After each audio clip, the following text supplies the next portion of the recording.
Okay, so feather edging a fence. We'll make sure that the last board was put on level. Absolutely bang on. Well done, Jake.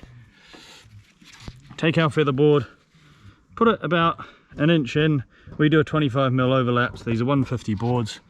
We've then cut this block to 125mm, giving us our 25mm overlap. We make sure that it's nice and flush on this side, nice and flush on that side. We can now put the block down, take the nail gun, nail the first nail in, double check it for level, spot on, middle and bottom.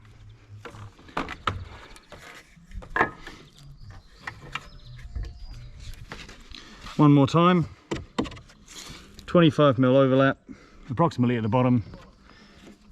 Grab our spacer, flush on the back here, flush on the front, nail gun, top, middle, bottom. Okay. Like and subscribe.